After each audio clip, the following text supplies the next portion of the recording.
Hunger Games is back! We got the Ballad of Songbirds and Snakes, and find out my thoughts right now.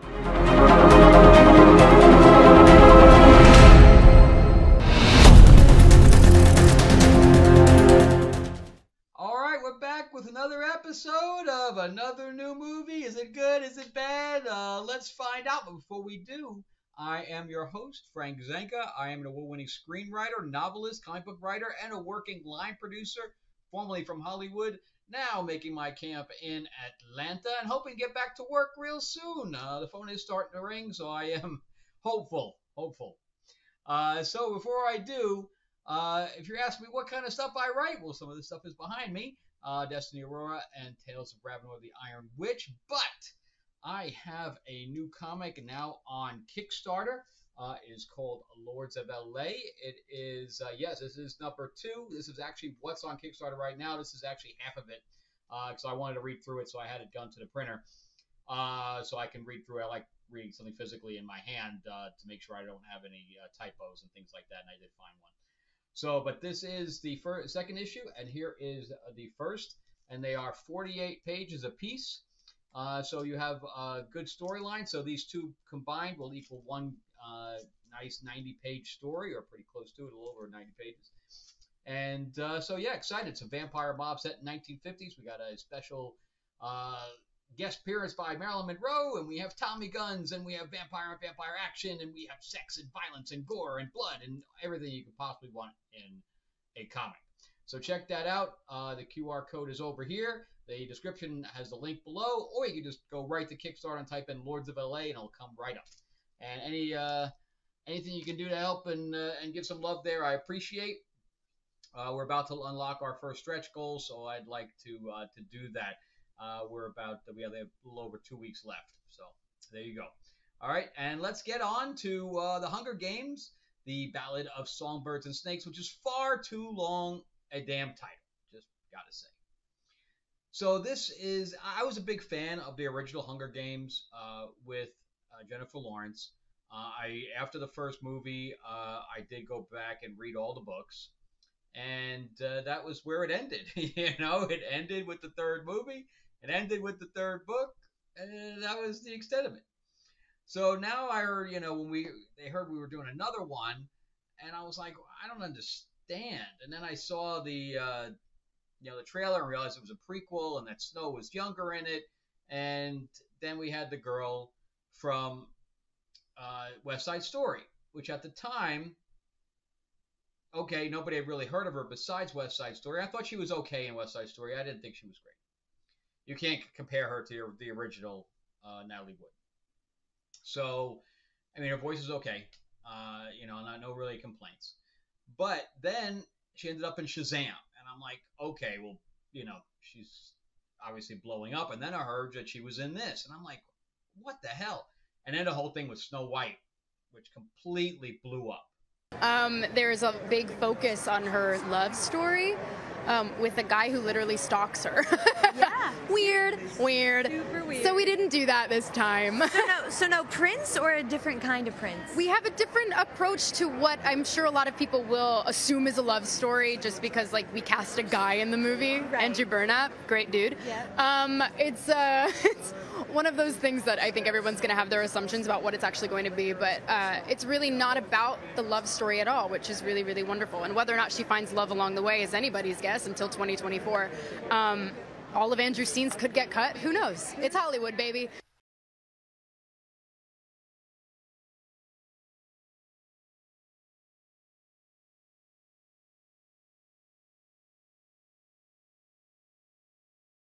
And, so now, I mean, everybody hates this girl.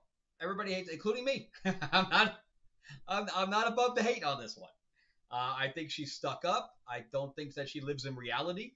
And, we have to deal with her because, Hollywood, as soon as somebody's in an Oscar situation, it's a young actress, all of Hollywood jumps on her, right? So they're starting to put her everything. But now, after that backlash, I went to IMDb to look at the cast after seeing the movie, and she is way down because IMDb is based on, how many people view you and things to that effect, and she is far down. Yeah, her career is going to be on a break. Yeah, she's like below some of the one-liners. Pretty interesting.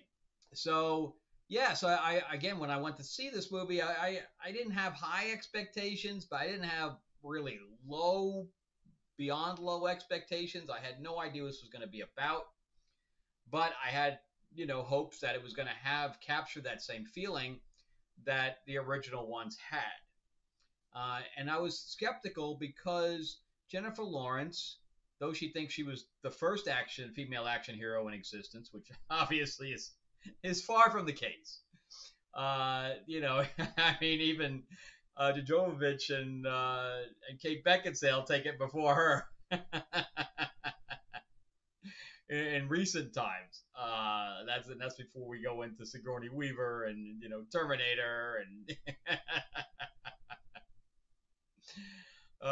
and then even there was an actual female Viking movie back in the freaking 1930s that had plenty of female action heroes in it. So yeah, I don't know, I don't know what she was smoking when Jennifer Lawrence said that. But anyway, but with that being said, Jennifer Lawrence did do a good job in that movie. She was tall, she was athletic. You could see her being the action movie hero, right?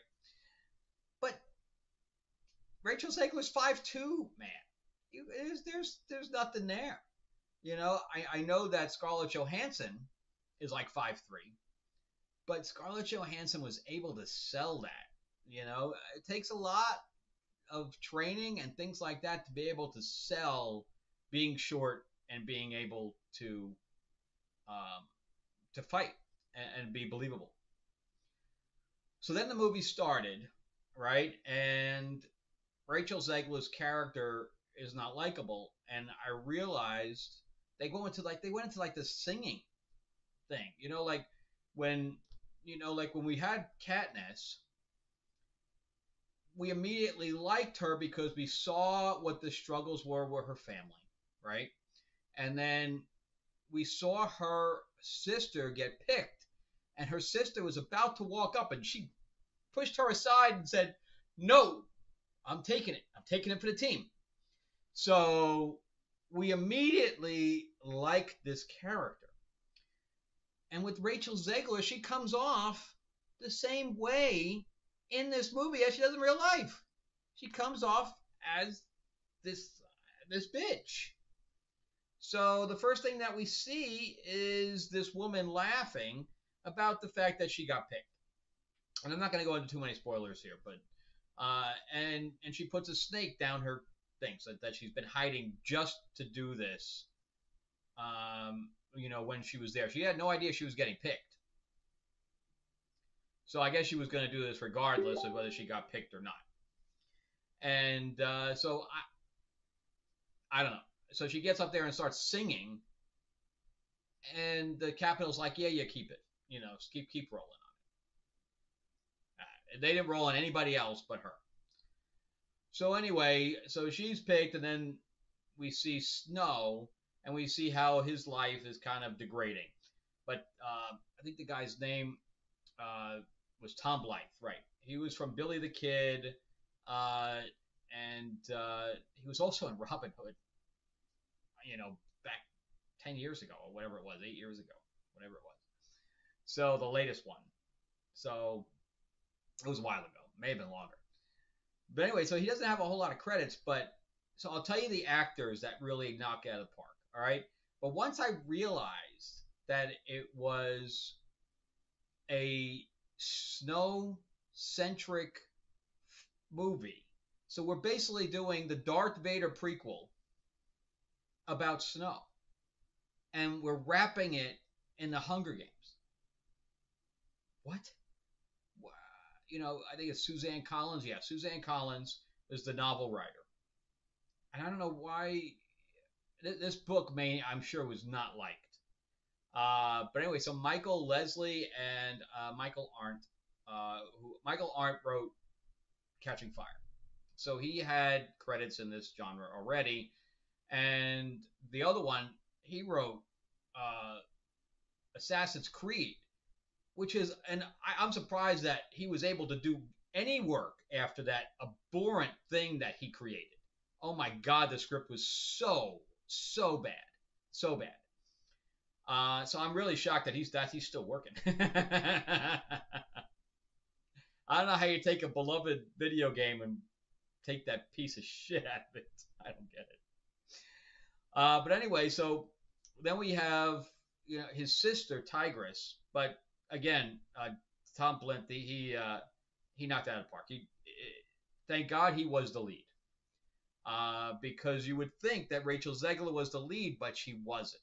She was not the lead. The whole story is about him, which is actually what messes this movie up completely, because you're going to see a Hunger Games film, but you don't get it. This is not a Hunger Games film. And I'm really sad because you got all these people back from the creative side to do this thing, and it's not a Hunger Games movie. I don't even know why they called it that. So we have also Hunter Schafer playing the sister, and she has a great look. I've never seen her before. I've never seen Euphoria. I'm sure she's good in that show, but I don't know what was going on with her. But I thought her look was great, and I was really interested to see what happened with her character. But her performance was not good, not good. It faltered a lot, and I was actually pretty shocked that her performance faltered as much as it did. So yeah, I wasn't happy with her. And her name was Tigress. I don't know why she called her Tigress. I was expecting a Tiger Girl when she said the name, because that's from like Thundercats or something like that, right? Why would you steal a name like Tigress and not be any kind of tiger looking? It didn't make any sense. But anyway, Jason Schwartzman. Holy cow! I thought when I saw the trailer, I actually thought that was a Tucci de-aging. Boy, did he knock that part out. He must have studied Stanley Tucci's performance down to the nth degree, man. I mean, he matched that thing. Holy cow, did he? Wow, good job on his part. So Tom Blunt and Jason Schwartzman, okay? Viola Davis, almost unrecognizable. If you couldn't see her face, she would be unrecognizable in this role. Yeah, she did a good job. She did a really good job of being this like insane person who loved her job so much.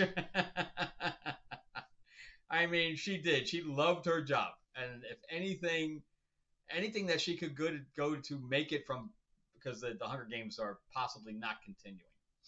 So she wasn't having any of that. So she was open to any kind of suggestion. But she was ruthless. Yeah, she was good. I enjoyed her performance completely. When her and Tom Blanc were on the screen together, there was a lot of chemistry there.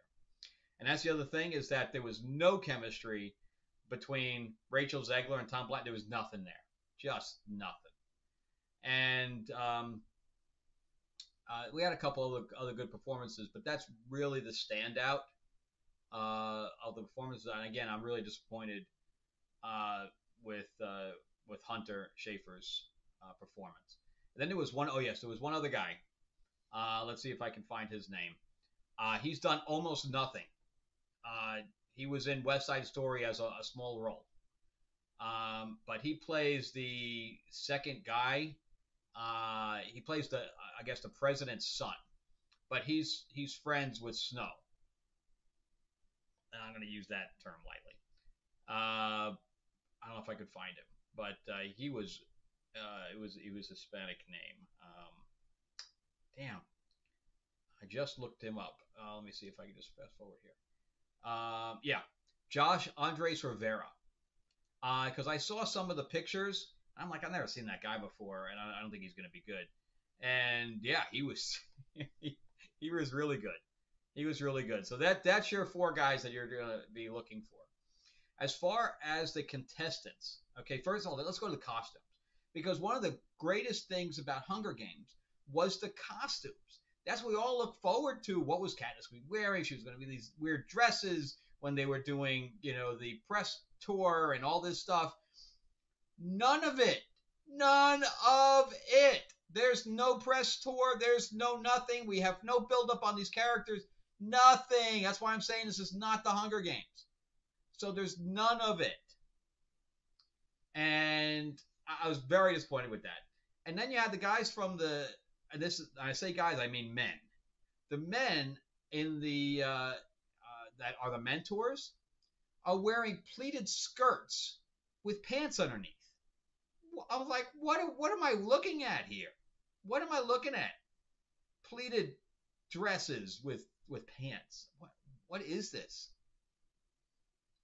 So I wasn't happy with the costumes in this thing at all. The costumes were complete junk in comparison to the other Hunger Games movies. The other Hunger Games movies were really, really elevated when it comes to costumes. Here, they might have just all been naked. It would have been just as good.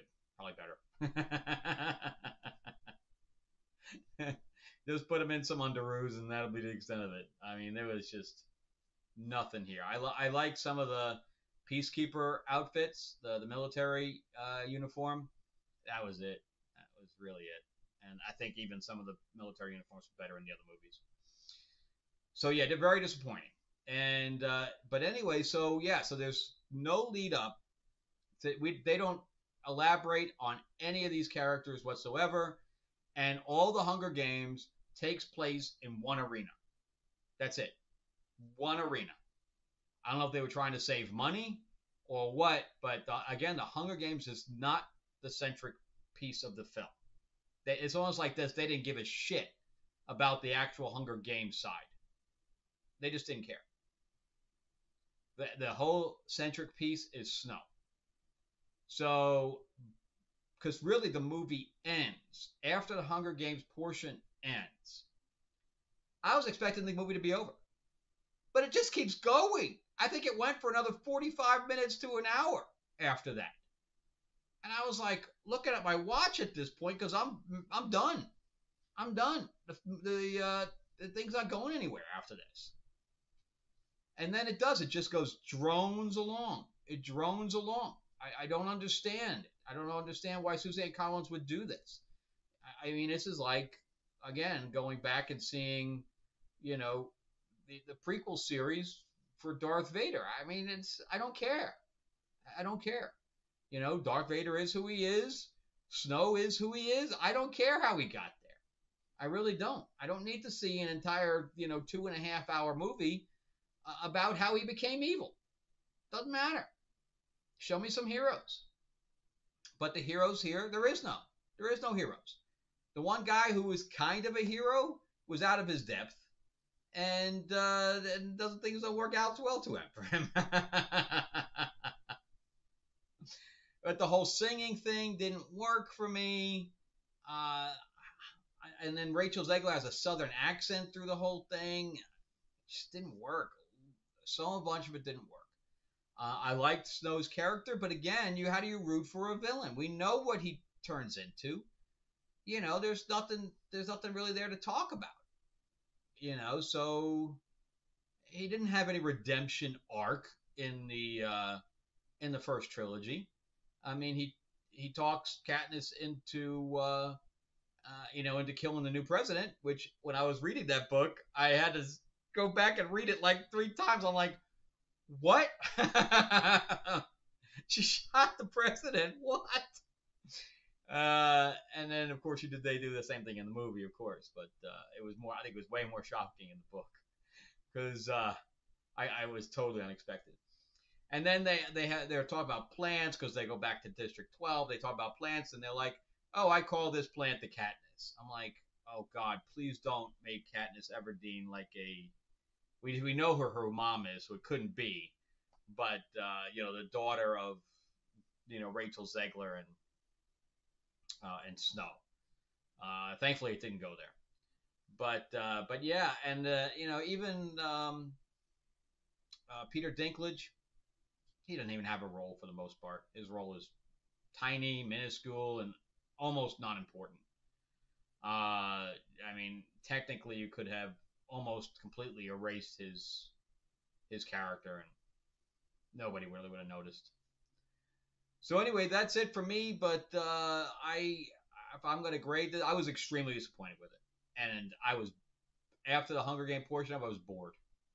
After that, after it should have ended, I was just bored. I just wanted to get out, and it just kept going and going and going and going. So I'm again after seeing and in my theater, so even the same time last week, I went to see this movie the same time as I went to see the Marvels last week, and the Marvels had maybe 15 people in the theater, and I thought that was small. This one had 5 people in the theater. 5. Lionsgate has a complete failure on this movie. This movie is going to lose its ass. A, it's not a good movie. B, it's Hunger Games. It's not even the Hunger Games. When they start hearing reviews that it's not even really the Hunger Games, nobody's going to see this movie. And Rachel Zegler on top of that, nobody wants to see her. This thing is doomed for failure. And I thank God that Dune moved its release date, or nobody would even know this movie existed. So anyway, that's it for that. But yeah, this is on a scale from 1 to 10. I'm gonna give this one a 3. It was a 3. It wasn't the Hunger Games, man. Just why call it that? I don't know. If I was the director on this, especially since he knew the material, I would have said, "Look, we can't do this. We have to do it with at least the same function as the Hunger Games." I would have massacred that book. I would have massacred it because the book doesn't work. If this matches the book doesn't work. So anyway, that's it for me. As far as I'm concerned, it's a skip it. And even when you watch it on streaming, you'll probably fast forward through it. All right, and then just the last reminder to remember to like and subscribe. I am still trying to grow out the channel. And if you can support Lords of LA on Kickstarter, please do. I'm looking for some love. All right. Thank you guys so much. And remember to check out some of my other videos popping up. QR code too. QR code also. Talk to you later. All right. Bye-bye.